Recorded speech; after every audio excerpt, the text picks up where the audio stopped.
Hi, I'm Rachel Lynn, and I am working on living a better financial life. I'm also here to help you and give you tips, tricks, inspiration, and motivation along your financial journey. If you are not already, please go ahead and click that red subscribe button down below so that we can inspire and motivate each other together. Today I'm going into my May budget setup. So I am setting up my budget for May.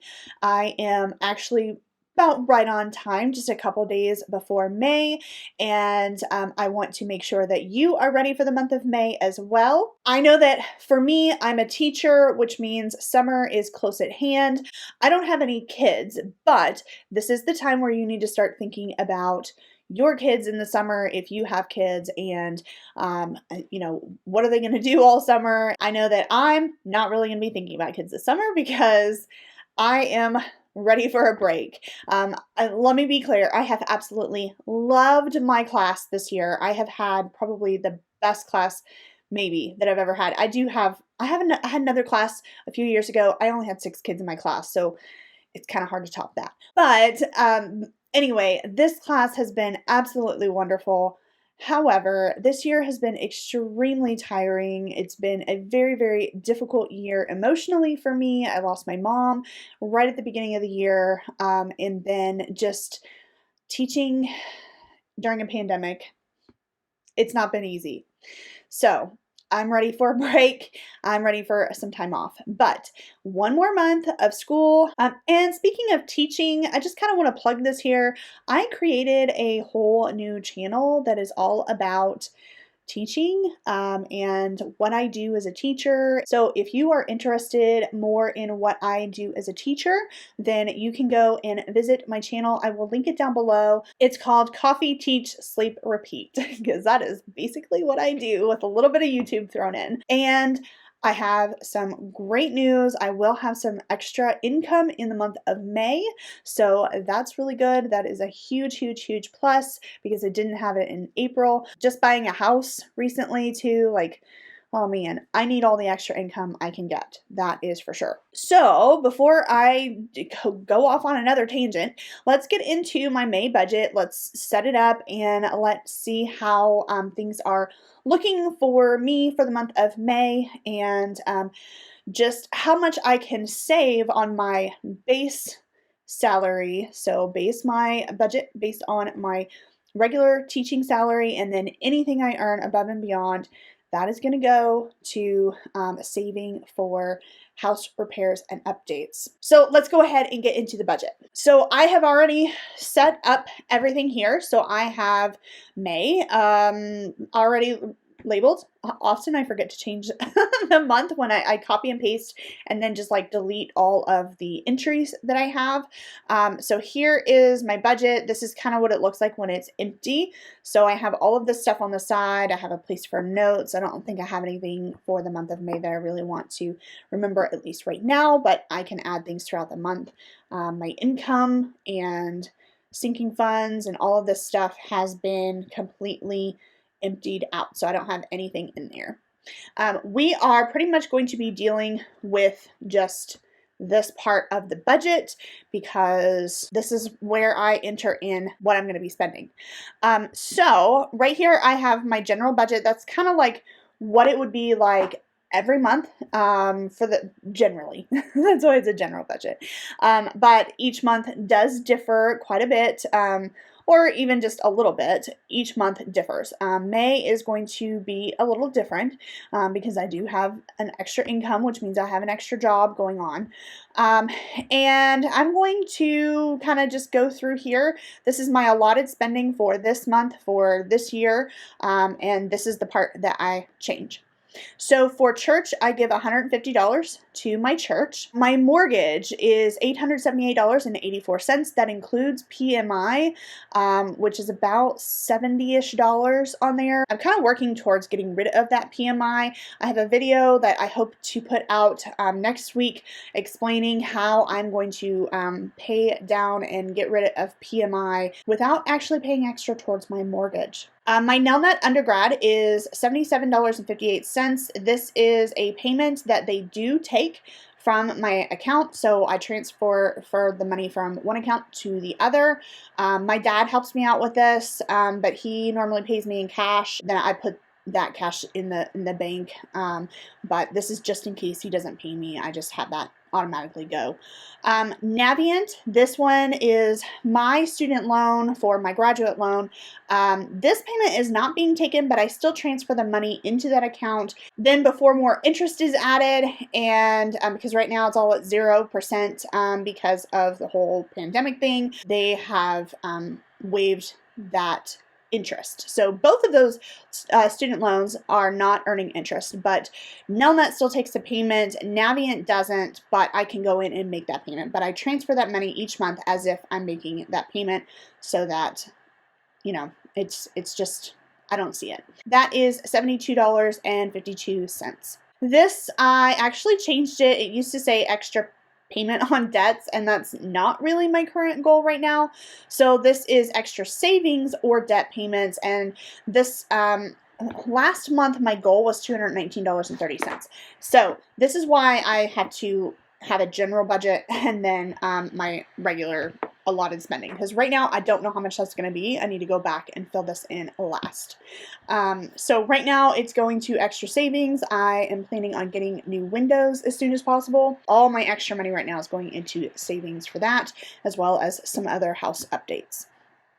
My sinking funds, I always put $250 in there. My subscriptions, this is Netflix, Apple Storage, HP Instant Ink, and Amazon Prime. That is $29.45 a month that I pay. My electricity and gas, I budgeted $100 last month. I think it was a little bit over, and I think I just got my bill for the month of May, and I think it's actually closer to $80. I'm going to keep it at $100 because I'm not 100% sure. I want to double check that, but it is a lot less. I've been using very little heat, and then it's been very, very nice out. Although it did snow like a week ago. I had to turn on the heat for a couple of days, but I've used very little heat. I have not used any air conditioning yet because it's been so nice. Next up is water. So this is every other month I pay my water bill, which means the month of May, which is the 5th month, I do pay this bill. I'm not 100% sure how much that water bill is. I can't remember if I've gotten that bill yet or not. It is still really, really, really high. I think I have gotten it. I think my water portion was like $30 for 2 months, and my sewer portion is like $90 for 2 months. Like, this is insane. I have never had water bills like this before. So, I mean, like $30, I don't know. I know that the sewer portion is always way more, but I've never paid a water bill in this city before. I've never lived on my own here in Louisville. I've always lived with my parents. And so this has been a huge shock for me as to how much this water bill is. I think it is more than $100. I think it's like $120. So I'm actually going to go ahead and put in $120 for that bill. It might even be like a couple dollars more than that. Like right now, my general budget is $100 for 2 months, and I thought even that was really, really high. And I have tried to be super, super careful this last couple months and do as little water as I can. I mean, I don't know if it's something I need to inquire about, see if there's a leak somewhere, or if I just need to realize that the water in Louisville costs a lot more than I anticipated. So I don't know. Let's go on to internet. That at least does not change. It's $54.99. Trash is only paid every 3 months, and so that does not come due until the 6th month, which is June, so I don't have to worry about that bill.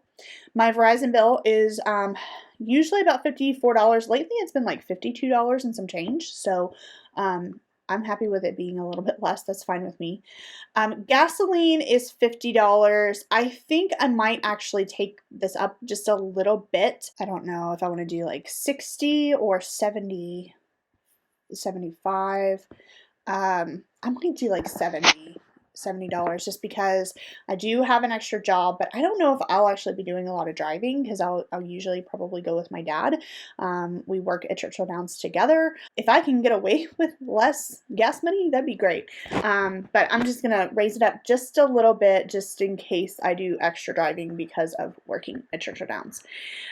Groceries is $100 a month. It felt tight last month. I think coming off of a basically a $50 a month grocery challenge it wasn't that challenging in the challenge because I had a lot of food, because that's why I went into my grocery challenge. I had a lot. So then coming off of that, I had depleted all my food right about the time where it was like I had to start being more creative with my meals and stuff. It was like, okay, well, now the challenge is done. I reached the end of my goal, like time goal, and now I'm out of food. And then I had a little bit of extra money, and I didn't spend it like at the end of that month. Like I had some extra money actually, and so it's like I should have spent it. So it felt tight, but it was doable. So I'm gonna stick with $100 a month. I think that I can keep that up. A little long explanation to say, like, I think this is fine. If it continues to feel tight and I'm not getting, because I mean, I'm just buying my basic needs as far as food is concerned, and I feel like I'm not getting any fun stuff. That part has been hard. I mean, I've had food to eat, like that's not a problem. It's just I don't like there's no wiggle room for some of the fun stuff. I guess it's fine. I'm going to leave it at 100. If it feels like it continues to be very difficult to stay within that budget, then I might raise it a little bit, but I would like to not raise it a little bit. The same thing with my household budget. So this last month I tried in April, I tried to put the correct things in the household budget. So if I bought things like cleaning supplies and things, then I tried to put that in the household budget. There were several things that I needed to buy in the month of April. And so, and then like still a couple more things on my list. And so it felt like I needed more money.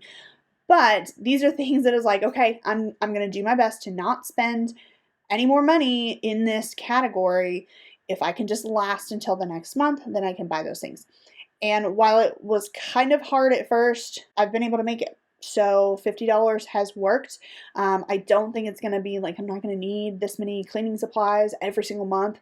So, you know, I think it worked. So I held strong. I didn't buy more when I felt like I should buy more because I needed some more things. No, these things can wait. So it's fine. So $50 is good. I'm doing well. My teaching budget, I have $25 for teaching. I am actually going to raise this up just a little bit because Mother's Day is in the month of May. While that might be hard for me personally, I want my kids to do something for their mothers, and that's going to cost some money. I also might want to buy some books, knowing that I have a little extra income this month. It's like, maybe I can buy some of the chapter books that I have really been wanting. So I think I'm actually going to raise this up to, y'all are going to get mad at me because I'm going to raise it up to $100. I hope that I don't spend that much, but I am going to raise it up to $100 just because, like, I need about another $25 for Mother's Day supplies if I do what I think I'm going to do. And then I'm going to need, I don't know, $25 to $50 to buy the books that I would really like to buy. So that's why I'm raising it to 100. Don't get mad at me. Don't get mad at me. This is part of budgeting. It's not like trying to save every little penny and never spend a dime. It is planning to spend what you want or need to spend on. And so I want to spend some things on my classroom, and I know that I have some extra income that will cover it. Even though I want as much of that income to go towards my new windows, I still want to spend for my kids. So I'm not depleting any savings. I'm not, if I did not have an extra income this month, then I wouldn't be raising it up. I would figure something else out. And so that means I could figure something else out if I wanted to right now, but why? I have the money. I'm going to spend it on the things that matter to me and that I want to spend on. So I want to do that for my kids and their moms. And then I also want to buy more books for my kids. Spending money. I actually have been using my spending money in April, buying things for the house for decorative things. Instead of taking that out of my house sinking fund, which is supposed to be for windows, I've actually been using spending money. So I'm going to keep that at 60. I don't know if I really need more, because really it kind of comes from the same place. Because if I don't spend it, it goes into that sinking fund. And if I do spend it and I overspend, it comes from that sinking fund. Essentially, like, it's just kind of like my spending category is like the middleman. But it kind of like puts a limit, and I'm going to keep that limit $60. I think that's good. Restaurants, however, I'm going to raise this up because I'm going to have essentially a second job. I'm not going to work every single weekend, and I'm not working during the week. But that does mean that working on the weekends, or at least trying to work on the weekends, even if I don't, this is going to make life a little bit harder. That means less time on the weekends for grocery shopping, and that also means less time on the weekends for cooking. So I'm actually going to raise this up. I'm just trying to decide if I want to double it or just go to $100 just to like cover my bases. I think I'm just going to double it. Yeah, $80 eating out just sounds like a lot to me. So I am going to double that for the month. So here we are. I have my total spending is $2,247.38. That puts me over budget by $35.70. That means I can't really add anything right now to this extra savings or debt payments, which is really extra savings right now. I can't really add anything to that. However, I know that I'm going to be making quite a bit this month. So I'm not exactly sure how much it is, because it's been a couple years. I didn't get to work the Derby last year, but I get to work the Derby this year. I mean, it's going to be at the very least over $500.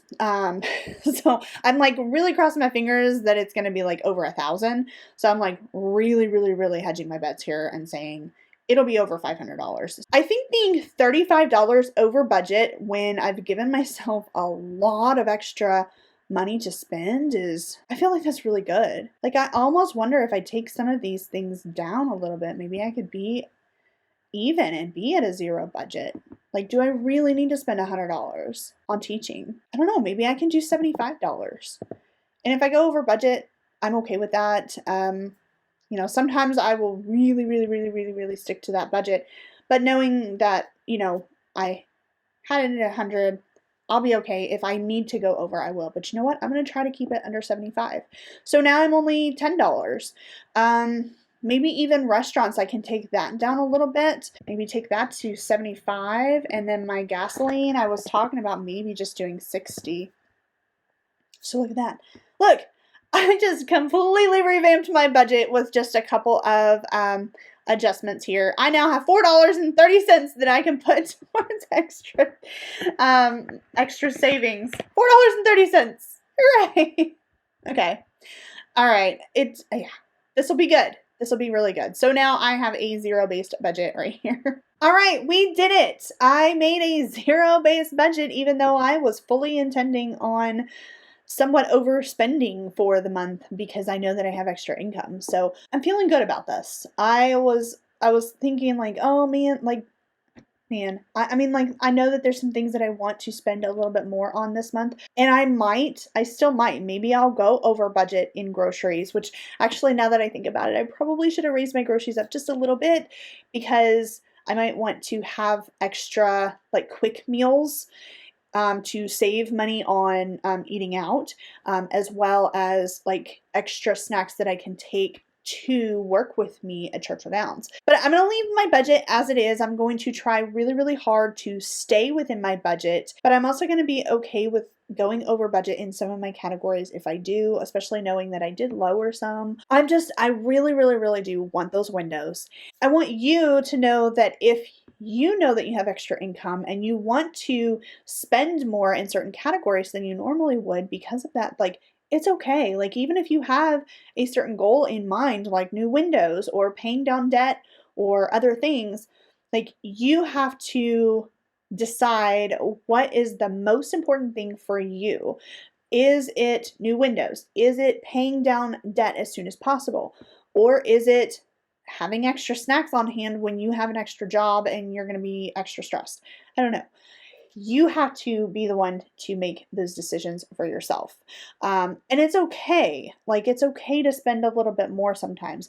Not all the time. You don't want to be overspending all the time. And no matter what, I won't be depleting money from savings. That's the big thing.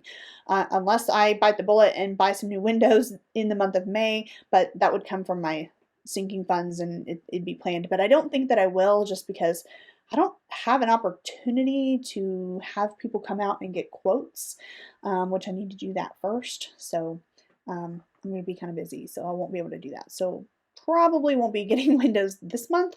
I am hoping that maybe I can in June. But anyway, you have to like focus your goals, and if it takes you just a little bit further away from your goal than you originally intended because you really need or want to overspend in a certain category, like if you need extra gas money to get to an extra job, I'd say that's a need. Like, you need to do that because that will, in the end, get you more money. If you want to overspend in restaurants or something because it keeps you sane when you're extra stressed, when you're working extra to try to pay down debt, then that's okay too. Like, you have to be the one to decide. But if you do overspend, you have to realize that that is taking you a little bit further back from what your original goal is. And is that worth it? So you have to measure that in your mind. Now, I currently have student loans that are at 0% interest. I have a mortgage rate that is under 3%, and so I'm not worried about that either. But if I had credit card debt with really high interest rate, it probably would not be worth it to me. I think the added stress would make me want to pay down that high interest credit card debt. But there were times when I was working on paying off my credit card debt that I bought some things that just made me happy because I needed that. The big thing is a little bit goes a long way. It doesn't have to be a big expensive thing, but if it keeps you sane, that's pretty important. All right, I'm going to step off my soapbox here. Remember, you have to make the right decisions for you when it comes to what you're budgeting for. So now I'm going to leave you here, and if you have not set up your May budget yet, please go do that now, because no matter what you decide to spend on for yourself, having a budget and doing your best to stay within that budget will help you get to your money goals. So that's what I want for you. Thank you so much for watching, and I will see you in the next one. Bye.